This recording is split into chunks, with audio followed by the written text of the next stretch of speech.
Hi, thanks so much for joining us today to celebrate Australian Wildlife Week. My name's Tita. I'm joining in from the lands of the Yagara and Turrbal people. I'd like to acknowledge the traditional owners of the land, waters and skies, which are home to our amazing array of native wildlife. I pay my respects to elders past and present and to the rangers who care for our country. Today, I'll give a quick overview of where we're at with cat management in Australia, and I'll briefly describe how cats fit in as a threat to Australian biodiversity.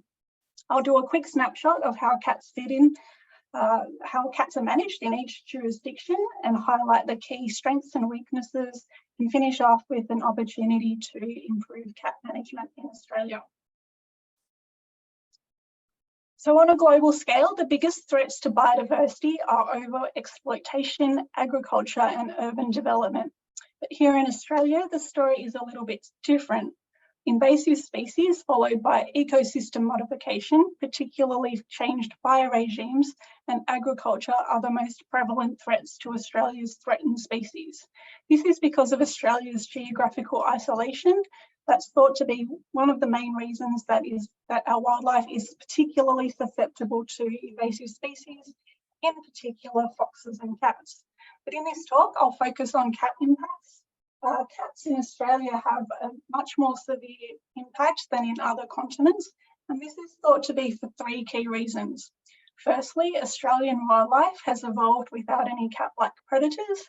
Secondly, because our native species have low rates of reproduction, so their viability is readily compromised by predation. And thirdly, because cats are pervasive in the landscape and cats are such efficient predators. It's well known that Australia is a global leader for all the wrong reasons. We have the highest rate of extinctions in the world, with at least 34 mammals becoming extinct since 1788.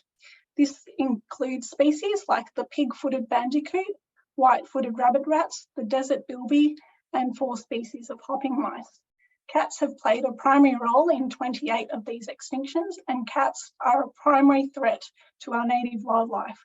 This includes our beetles and butterflies, arid zone reptiles, ground nesting birds, frogs as well, mammals weighing between 35 grams and 5.5 kilos, so including our mulgaras, our greater stick-nest rats, and barred bandicoots.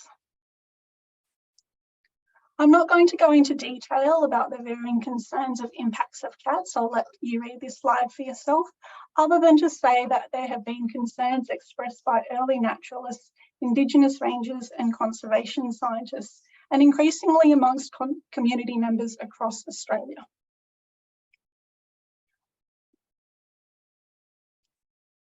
So there's a lot of information on this slide, sorry for that, but the key points from this slide are that there are an average of 2.1 million feral cats across Australia. It varies according to climatic conditions, and they occur over 99% of the land mass. They inflict a substantial toll on Australian wildlife, and they're difficult to control because they're wary and they prefer to eat live prey. Oh, sorry. There's also an estimated 700,000 stray cats in Australia, and management of these cats presents a significant challenge. It typically falls to local governments, which might not have the resourcing to manage them well. Thirdly, with the increase in pet ownership associated with COVID-19, there's now an estimated 5.3 million pet cats in Australia, 71% or 3.7 million of which are allowed to really roam. I'll now do a quick run through of cat management practices in Australia and highlight any key strengths and weaknesses in each jurisdiction. I'll use a quokka to denote a strong action, so it may not be perfect, but it represents a step in the right direction. And for weaknesses, I'll have a little cat icon. This denotes that there's weak legislation which hampers effective management of cats. So the ACT has 24/7 cat containment in place for all pet cats born or after the 1st of July 2022, with grandfathering arrangements in place for cats born before then. They also have 17 cat containment suburbs in place, as well as early age desexing, which is a really important measure for preventing unwanted litters before they're born. Also safe and recommended. New South Wales. So New South Wales has really weak companion animal legislation in place. This basically allows pet cats to freely roam, except in wildlife protection areas and food preparation areas. The legislation doesn't allow local governments to set local bylaws, so essentially the state level legislation hampers effective management by local governments. Queensland is home to a high proportion of our native wildlife, but there is no strategy for the management of feral cats. There are some dedicated efforts by the Queensland Government Department of Environment and Science to reduce the risk of predation to greater bilbies in Astrabulai National Park and to bridled nail-tail wallabies in Taunton National Park. These efforts are commendable, but it's also really crucial that they get local governments on board to make sure that there's integrated management of both pet cats and feral cats. I'll just quickly note that there is a bounty bonus payment in place in one local government area, but these are typically ineffective. Moving on to Victoria, Victoria's management of pet cats spans the spectrum of no restrictions, dawn to dusk curfews, and 24/7 containment. In terms of feral cats, they've been declared as a priority pest animal, but this only applies on Crown land. Victoria has a pretty poor record in biodiversity conservation and is currently developing a cat management strategy which will support education programs, grants to support cat containment and to promote responsible cat ownership, but we really don't know what the implications for feral cat management will be.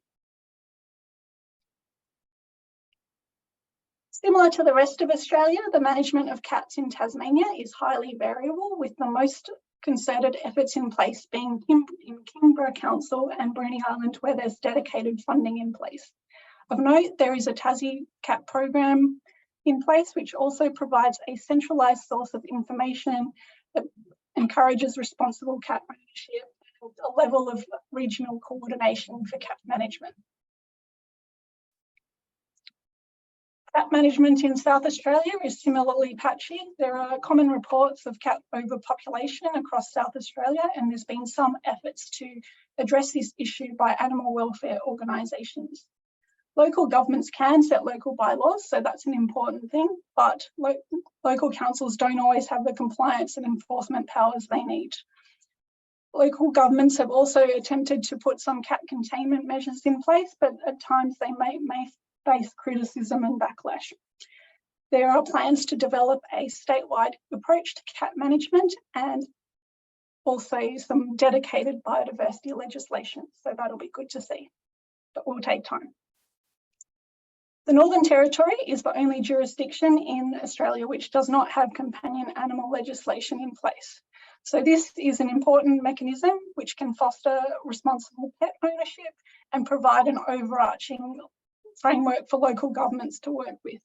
The absence of this in the Northern Territory means that local governments are on their own, and so there is a risk for any local government wishing to be proactive on cat management that the problems can be shifted from one LGA or local government area to another.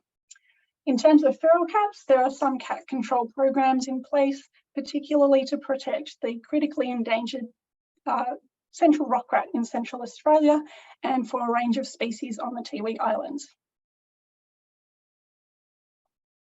Lucky last is Western Australia, which has been the most proactive jurisdiction on managing feral cats. This includes the successful eradication of cats from 9 islands and managing cats to protect numbats, banded hair wallabies, golden-backed tree rats and the rufous hair wallaby. Unfortunately, WA is let down by its legislation for pet cats, which does not allow local governments to set local bylaws for cat containment. I just briefly wanted to touch on remote Indigenous communities where in the last 10 to 15 years, pet cats have become increasingly common. But being remote, there's really limited access to veterinary services, and rapid growth of cat populations has been documented in multiple remote communities. There are some organisations and veterinary service providers which provide services to these areas, and continued support of these services is vital in terms of stabilising cat populations and dog populations and reducing the level of transfer of cats in particular to the feral population. Now, to wrap up with an opportunity, there is one right now. Anyone with a love of native wildlife can get on board. The fourth iteration of a threat abatement plan for feral cats is currently open until the 11th of December. We encourage you to review the plan, which is very comprehensive, and if you wish, have a say. We've also listed this as a threat, so unfortunately there is no obligation under Australian environmental legislation to allocate funding to threat abatement plans. If this is the case, then it'll be business as usual and cats will continue to have a significant toll on our native wildlife.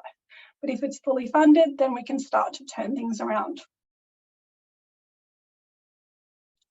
wrap up, I'd just like to encourage you, if you haven't already, to visit a predator-free sanctuary. These places are small microcosms of Australia as it used to be, with a diversity of tracks on the ground and the little sounds of ruffles and scruffles and hopping that you don't normally hear when you're out in the bush. And you can also have an opportunity to see some of the species that are most vulnerable to predation by cats and foxes. So as you can see from the quick snapshot of cat management across Australia, it's quite disjointed, it's not well coordinated, sometimes non-existent and sometimes ineffective. The Feral Cat Threat Abatement Plan is an opportunity to turn this around, so if you want to, get on board and have a look. Thank you, and thanks to the Australian Wildlife Society for their support and for inviting me to be a speaker today. Thanks.